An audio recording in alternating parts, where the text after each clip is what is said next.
Today, we are going to study the other portions of ARM, such as memory accelerator module.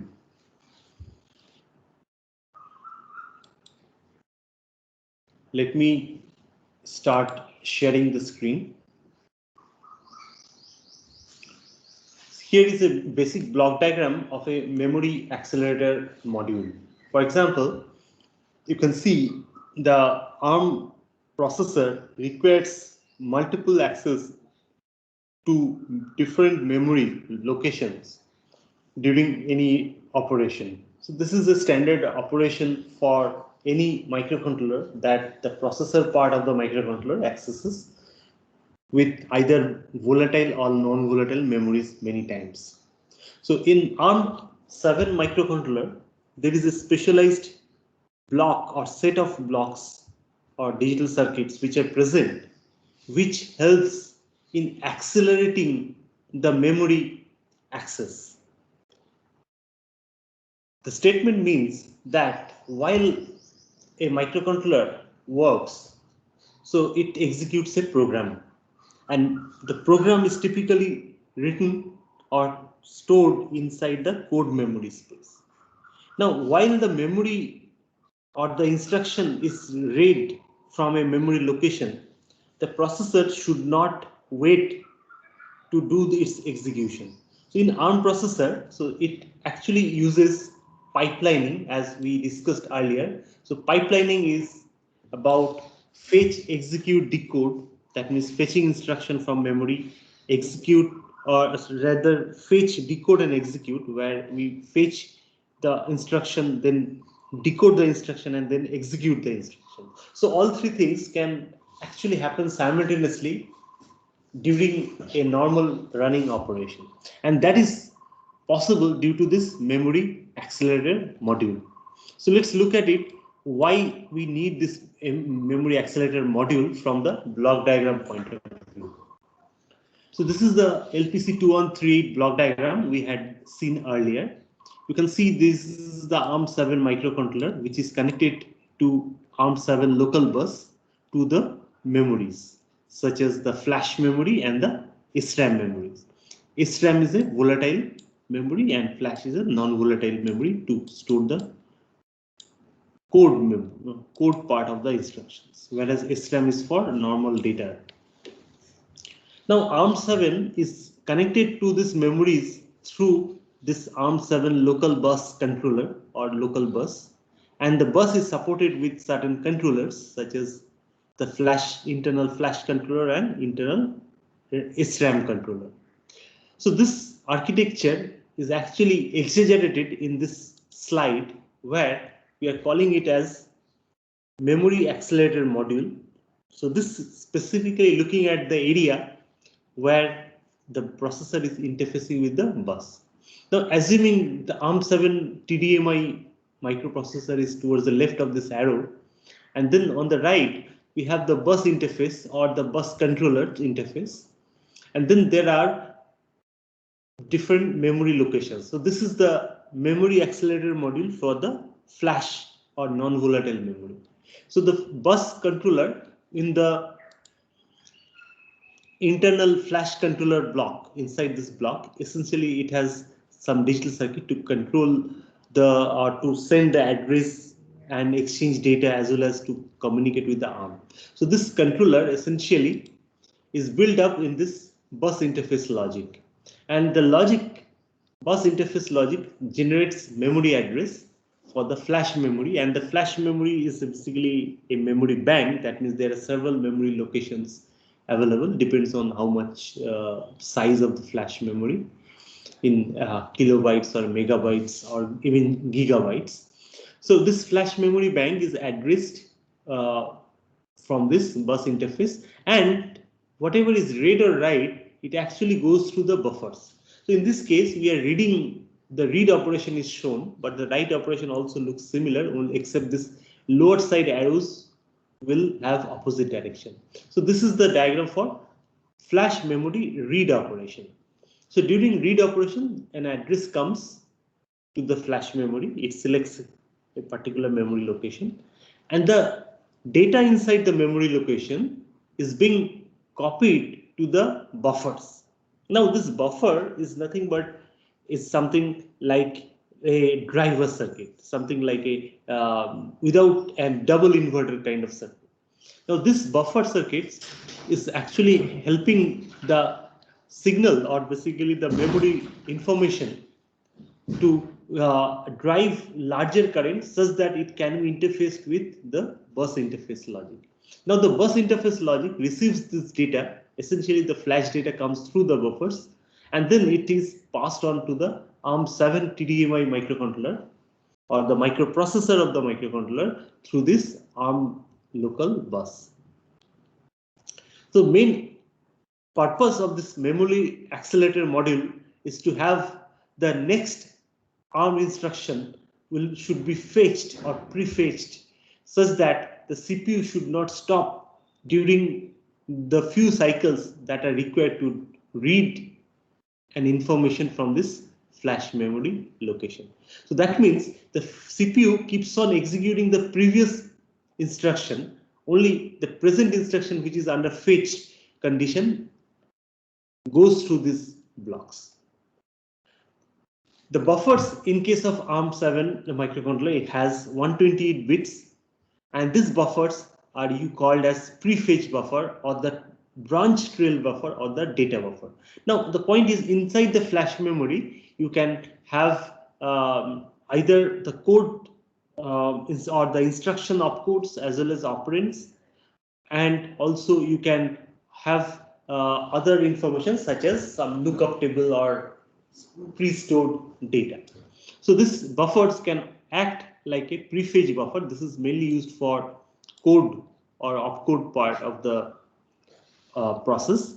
And there is a branch trail buffer. The branch trail buffer is utilized while we will have a branch instructions in or instruction in your code. So while branch means jump or call kind of instructions.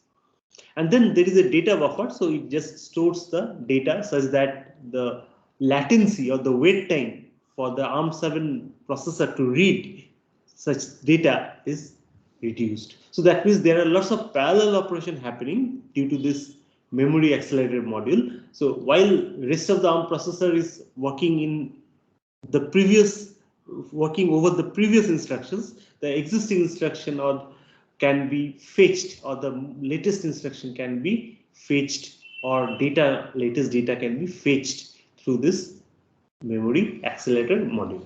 So essentially it helps you to achieve pipelining. So that is the overall high level objective of memory accelerator module. Now, as I said, the memory accelerator module can be of different types. It may be for the code part, or it may be for the data part, or it may be for the branch part. So at the controller, the bus controller also have this address incrementer function as well as address latching function for this prefetch address. And once you have that address ready, we apply it to the memory, flash memory in this case, in this example, where you can fetch up to 128 bits. That means 32 bit is the width of any instruction in ARM, and up to 4 instructions can be prefetched from the memory. So this is the meaning of this. In addition, there are 128-bit branch trail buffer, such that if you want to branch to some other location, you can also have up to 128-bit information. That means up to 4 32-bit word information for jumping or for branching operations. And similarly, another 128 for bits for data operation. In addition, memory accelerator module also incorporates digital control logic as well as some wait logic. Suppose the memory requires certain time to read and write. So during that time, the MAM ensures that you are waiting for adequate time such that your data is read or written correctly. So the main purpose over here, as I said, it is to speed up the operation. So all these buses may have parallel data. While the ARM is communicating with the memory, the ARM may also communicate with the peripherals through another bus. So these buses are therefore working in parallel form.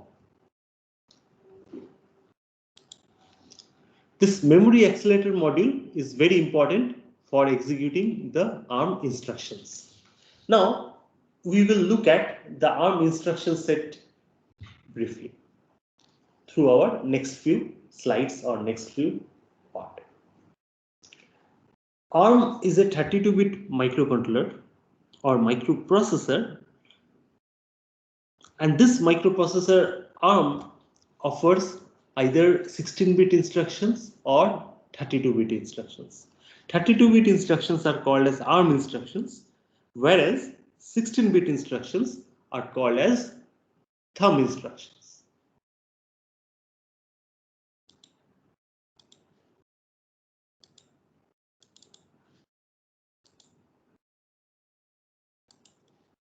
So in case of ARM instructions, you can see the format is from D31 to D0. Now this D31 to D0 is split into multiple parts. You know, ARM is a RISC microprocessor. That means reduced instruction set microprocessor. But in fact, this RISC term is a type of misnomer because there are lots of instructions. Only thing is that every instruction is packed with lots of information or lots of identifiers such that the ARM processor in the background or inside the chip can execute the code at a very efficient manner. You can see, so there are different types of formats even. So there are different syntaxes within this format. So there are certain data processing type of instruction. Then there are some arithmetic instruction like multiply. And then within multiply, then there are long multiplication, simple multiplication. And then there are a branch, there is a half word kind of instruction, which is mainly used for more useful for thumb mode operation. And then there are data transfer instructions, and there is some co-processor related instructions, interrupt related instructions, and also there are some undefined instructions. That means you can customize these instructions as per your necessity. But there are certain common things in these instructions. So in any instruction set, there must be an opcode. That is compulsory, and that there is an opcode field which is represented by D24 to D21. So these 4 bits opcodes are present, but along with the opcode, there are lots of important information such as the condition code. So condition code is another 4-bit in space within any instruction in ARM, where D31 to D28 are specified for the condition. Means any instruction in ARM processor can look for a condition and then decide whether to execute that given instruction or not. So unlike 8051, here every instruction is conditional, whether it is interrupt instruction or coprocessor related instruction or any arithmetic instruction or even data transfer or branching instructions or even undefined. For all the types, there must be a condition. And now if you look at some other bits like this input output, or there are some register definitions with a 16-bit register or a 32-bit register are considered. So usually all registers are 32-bit, but you can have a bifurcation within 32-bit for making it 16-bit word access. And also there are lots of small things which such as offset, such as the source registers and destination register or any specified special function registers. All these are actually given, or all these are identified in this instruction set. So we'll have an overview of the available instructions in this ARM7 microcontroller. Let's look at this particular list. This list has been taken from the document called as ARM instruction set. So you can Google this particular term and you will find is this kind of document for ARM7 microcontroller. So this is an ARM7 instruction set. Obviously, it's not generic to any ARM. So this instruction, this particular document helps you to understand all the instructions, and this is an open access document, and I've just taken the information from this particular file. You can have add with carry. You can have simple addition in ARM. So what does it mean? You have to consider 32-bit register from the register set of the ARM, and this ARM register set is available within the memory accelerator, within the special function register set, and that special function register set is given within this ARM7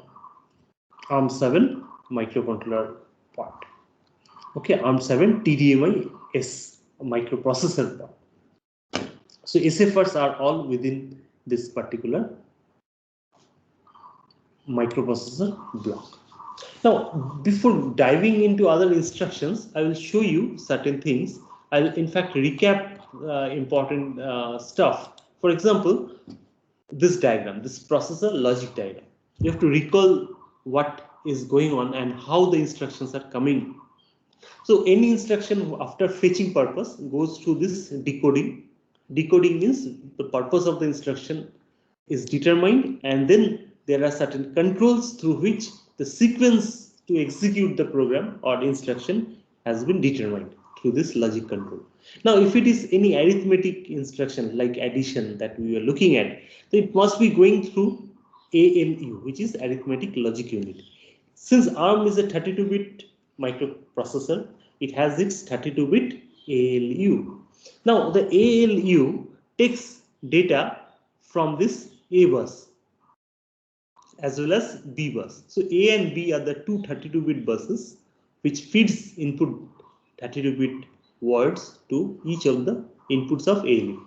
Now A bus is connected to the register bank we had seen, but B bus is slightly complicated. It goes through the barrel shifter or a multiplier. So this register banks essentially provides the two inputs for this ALU, but one may be direct and another may be slightly indirect to the ALU. So indirect means you can read something from register bank, give it to barrel shifter, and barrel shifter's output is given to ALU. Now, why do we need barrel shifter? That is also another important information that we'll consider. But for now, remember that register bank is the prime source of data inputs for this ALU. We'll come back to this diagram as we move along.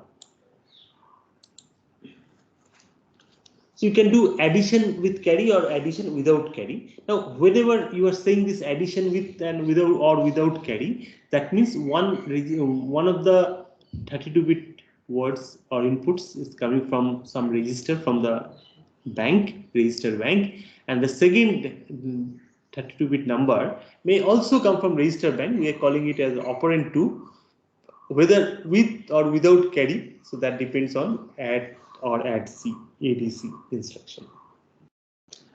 Now, while this information, this operand 2 is coming in both the instructions, it goes through the barrel shifter as you have seen in the block diagram.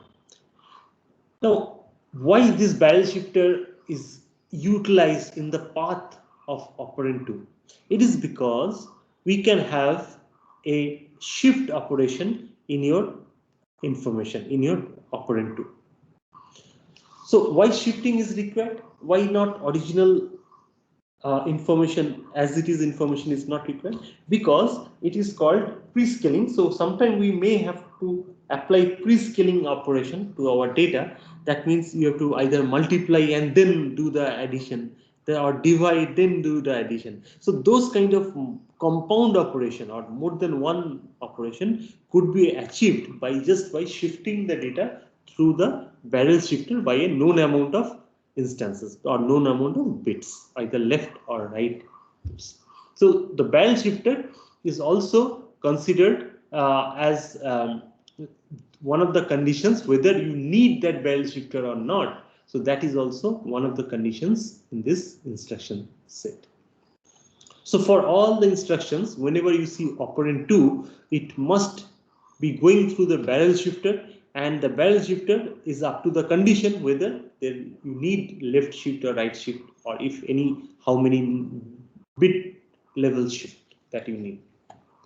Okay, so let's move on. So the next thing is the AND instruction. So this is a simple logical ANDing instruction, and then there could be branch instructions. So R15 could be used for the branch address, because if you look at the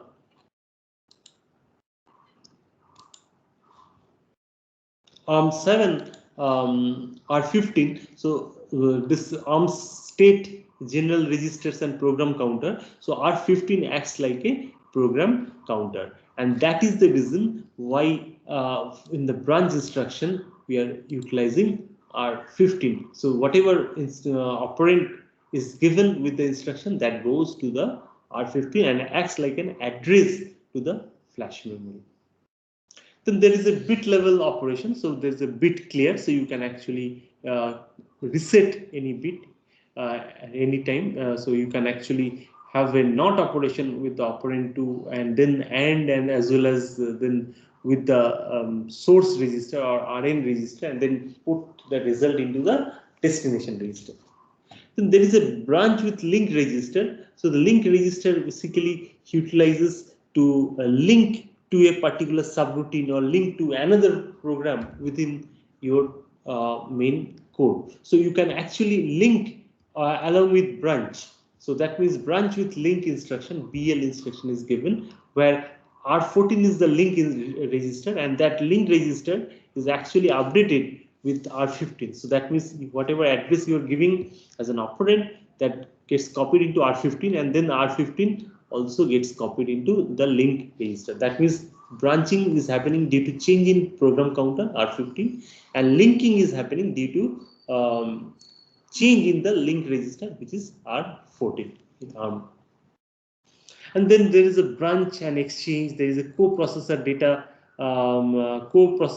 processing instruction. So in case of ARM7, so you can have multiple processors, and how do the processors communicate among themselves? So that is done through some co-processor specific registers and also the related instructions. So you can actually exchange data with the co-processors for doing certain signal processing or data processing. Then you can keep on going to this list, through this list, compare negative, then compare. So compare, remember, compare is basically, it does subtraction, and only thing is that the result is not stored in compare instructions, rather only the flags are updated. So in this case, CPSR is the flag register in ARM7, and this CPSR gets updated with this subtraction result. And compare negative means basically, that means it is opposite of simple compare. That means it actually adds to information and just updates the flag register. Then there is XOR operation like EOR, then load coprocessor instruction from memory. So you can actually help the coprocessor to get something from the prime memory, assuming the processor who is executing LDC instruction is the main processor or the lead processor, you can say. And then there is a load multiple registers for stack manipulation, for example. So this is like equivalent to pop instruction. So there is you can retrieve the address from or you can retrieve some data from the top of stack location, and that is where LDM instruction is used. And load register from memory, and that means you can actually copy some value of from the memory location with the address given as operand to a given special function register. Then there is subtract with carries. I think it is very simple. So you just consider carry as carry flag signal as one of your data in this subtraction operation. Then there is a store coprocessor register to memory, then store multiple, store register to memory, subtract, simple subtract in fact. Then there is a software interrupt. So this software interrupt is nothing but you can generate a call kind of operation, such as you are calling a subroutine by generating a forcible interrupt in your software. So by writing an instruction, you can also generate an interrupt instead of an hardware generating an interrupt. So that means your code is generating interrupt. So that's why it is software interrupt. Then there is a swap register into memory. You can actually exchange some data between the register and the memory location, and then test bitwise equality. So it actually checks whether all the bits between two registers, like or one register and one opcode, whether all the bits are exactly equal. That means whether the numbers are exactly equal or not, and just update the flag register. So don't store the result after equality result, but just update the flags. Then TFT or test instruction essentially checks whether the particular register is same as the other, or it's all logic 1 or not. So that means there is an ANDing operation going on. So it's equivalent to AND instruction. Only thing is the result is not stored, rather the flags are updated. You can see that there is a very little range of memory or the instructions.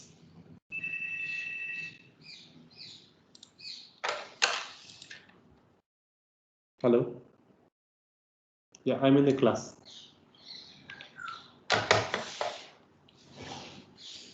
Sorry about that. So we can see that there are some more instructions which are available over here. So sorry, I skipped this earlier. So there is move CPU register to coprocessor register. There is a multiply accumulate. Now, the multiply accumulate is an important instruction which is typically used for digital signal processing applications. So this multiply accumulate signals essentially it multiplies two numbers, 32-bit numbers, and then adds to that to another number, and then finally stores into the destination register. So this multiply accumulate is a common signal processing instruction that is used in various data processing tasks such as Fourier transforms and other repetitive tasks where it is optimized, whether the hardware has been optimized to do such multiplication plus addition instructions repeatedly within a very less number of clock cycles. Now, how many clock cycles? That depends whether you are applying this MLA into the thumb or arm mode, and also the width of your destination. So maximum width of each of those registers could be 32 bits, but obviously you can work with 16-bit as well. Now move instruction. So there is a simple move instructions where you just copying an operand into a destination register. Then move from coprocessor. So that means this is exchange with the coprocessor with your main processor wherever this code or this MRC instruction has been executed. Then there's a move program status register, PSR register, which is a status kind of flag, or it is a kind of flag indication of your operations. So CPSR or SPSR. So this is only PSR part is written. So current program state register, status register, or saved program status register. So the status flags are the flag registers. So you can actually move or copy the flags into a particular register by using MRS instruction. So MSR is there, just opposite. You can copy certain flags with the value from a register. Then there is simple multiply operations. This is a 32 into 32-bit multiplication, and the result is 64 bits, obviously. And this 64 bits, it depends how you are managing that 64 bit. But typically the multiple 32-bit RD, so any register is 32 bits, so you have to consider this RD to be a 64-bit register if you want to have a error-free multiplication. And then there is a MVN, so move negative register. So that means it does exclusive OR, so the XOR operation with if all ones with that operand, and then stores into the 32-bit RD register. Similarly, OR instruction is available, and reverse subtract is available. So simple subtract is similar to normal subtract. Only thing is the operand 2 minus register operation is done, and with or without carry, this reverse subtract is possible. So this is just an overview of the instructions that are available in ARM7 microcontroller, but each of those instructions can fit with a condition code, and this condition codes must be known. And there is a condition code table which is available to understand what, how the conditions code should look like and how we can utilize it. Then there are different conditions, as you can see from this particular table. There's a equal condition like zero flag set. That means equal means if you find both the numbers same, that means the subtracted result is basically 0, and while the subtracted result is 0, the 0 flag is set to 1, and then that indicates that two numbers has been found to be equal through an instruction earlier. Okay, so if it is 0, then it will do the execute particular instruction. If it is not 0, then also you can actually execute, depends which condition you would like to select by writing this condition code correctly. Then similar thing is possible with carry flag, where the carry is set, then execute the instruction, or when the carry is reset, then execute the instruction. So otherwise, if the condition is not met, particular instruction doesn't get executed, so it goes to the next instruction without wasting any time. And then similarly, there is a negative or positive kind of conditions, like n flag to be set or n flag to be reset. Similarly, overflow based conditions are available. V flag, which is same as other conditions, only set of overflow equal to 1, then the instruction will get executed, and so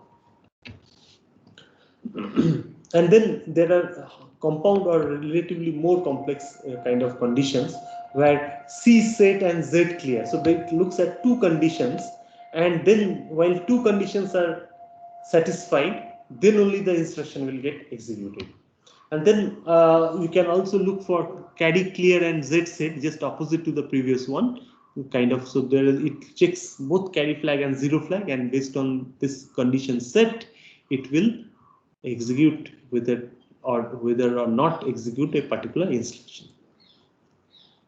And then there are again compound kind of conditions, like n equals to v, that means negative and flag and a v flag both are same, and n not equal to v, so condition is also considered, and z clear and with n equals v, so that means even this is another bigger condition, where so z flag is clear and also n equals to v, so that represents greater than condition. So you can see always the meaning from this particular last column of this table, and z set or n not equal to v, so less than or equal kind of condition is there, and then there is a ignored or reserved conditions always.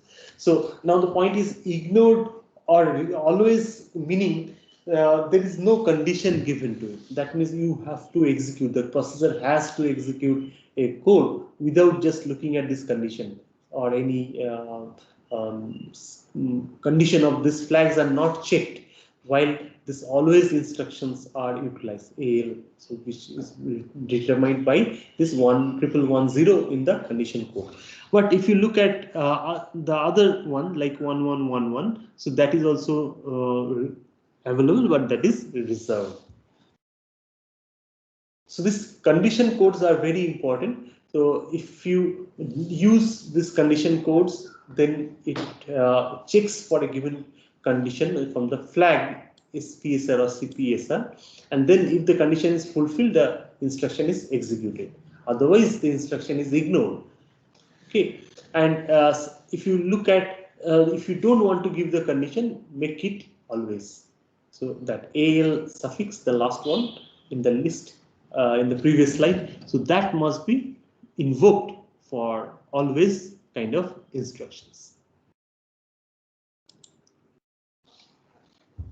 Now, another important thing or fact regarding ARM7 is that no ARM instruction contains 32-bit immediate constant. So it's not like 32-bit operand and condition, and then you have 32-bit another operand or another adjoining word for any instruction. So every instruction is only 32 bits. There is no larger instructions, more than 32-bit instructions available for ARM. But in case, suppose you need an operand which is more than 32-bit, let's say, or rather it is equal to 30-bit, up to 32 bits. What you will do, how will you fit one 32-bit operand within a 32-bit instruction? That's physically not possible. So in order to address this problem, so they have developed this kind of analogy where this barrel shifter comes into picture in order to determine the given operand. So if you look at this instructions, this OP2 is operand 2, and this OP2 may be 16-bit operand, maybe 32-bit operand, maybe even 8-bit operand. Now the point is, if I want to fit this operand into this particular format, this 32-bit instruction format, if you look at this first one, data processing PSR transfer, so this operand is only 12 bits from D11 to D0. So only 12 bits are reserved for this operand 2. But what if I need this operand to be 32 bits? I cannot fit over here. Also, I cannot add another 32-bit number after a given instruction. So for that condition, we utilize this barrel shifter very effectively, where we write this rotate function over here, or the rotate identifier over here, and or rotate field, and then the immediate 8-bit number. So if you look at those 12-bit area on that operand, so D11 to D0, so you can have 8-bit immediate number over there, and whereas D11 to D8 is reserved for rotate purpose, whether it is rotate right or left through the barrel shifter. So if you rotate it by left or right, so then you can actually utilize or expand this number by appending zeros towards left or right, and then make it a 32-bit or 16-bit number. Whereas the actual value will keep changing. It will either multiplied by 2, 4, or that kind of operations will happen through this rotate operation. Towards left, rotate left is multiply by 2. If rotate left by 1 bit indicates multiplied by 2. Rotate left or rotate right by 1 bit indicates divide by 2. So such thing will be, such result will appear due to this rotate operation. So this 4-bit rotate indicates up to 16 times rotate, so it can gives up to 30 step in the steps of 2. So that means you can just multiply, keep on multiplying by 2, 4, 8, 16, and so on. Or you can, if you rotate right, you'll divide by 2 if it is 1 bit, divide by 4 it is if it is rotated by 2 bits. So 8-bit rotated number right by an even number of bit positions. Okay, so the bit positions are important because you can have it up to 16 rotate operations. But in case of ARM7, only rotate right is allowed, whereas rotate left is also allowed in some of the even newer ARM processors. Okay. So this rotate operation, as you must have understood, that it happens through the barrel shifter, and the barrel shifter takes an operand. It may come from one of the registers, and operand 1 comes from A bus and operand 2 comes from A or B bus. Okay, so this operand 2 comes to barrel shifter. It looks at the field for this rotate, and also looks at the immediate 8-bit number. It rotates right, and then it shifts the number. So that means this is a shift register kind of circuit, and that shift register rotates the number by right and then applies to the arithmetic and logic unit. So in every case, this barrel shifter in ARM7 it rotates right only. So that means you can actually keep on rotating this number to make it a 32-bit constant number, and that 32-bit rotated number applies as 32-bit input as operand 2 for this ALU. So you can have a closer look of this instruction and the format through this detailed documentation for this ARM7 data sheet. Okay, so you can go to different sections and look at the details of how this instructions are operating, such as the condition code. You have seen the table for the condition code, and for this operand 2. So the operand 2 is the 8-bit number with this rotate information that I just explained to you, and then there is operand 2 8-bit number could be also have an immediate form in the case of how many shifts and how many what is the number second operand register. So you can give an identifier to the register. So this same format, this 32-bit format can be used in a different way. And then there is a opcode. So there are 4 bits reserved for opcode. That means there are up to 16 combinations which could be possible. And for this kind of instruction, there are 16 combinations. You can see AND, XOR, subtract, rotate, and all those things are reverse, sorry, and then compare, move, bit clear kind of operation. So all these things are possible. And then there are some conditions, so set condition codes. So whether the set condition codes or do not alter the condition codes. So the condition codes basically, so do you want to change the condition for the subsequent instruction or not? That is also possible. And then there is a operand registers like source and destination registers, where you just apply the identifiers or the addresses for those registers, and then you can execute the code. So you can see this 32-bit number is very, very well packed. None of the bits are actually wasted, in fact, except these two are reserved for other, also used in other instructions. So this is very well packed, very strongly, very well thought of instruction format.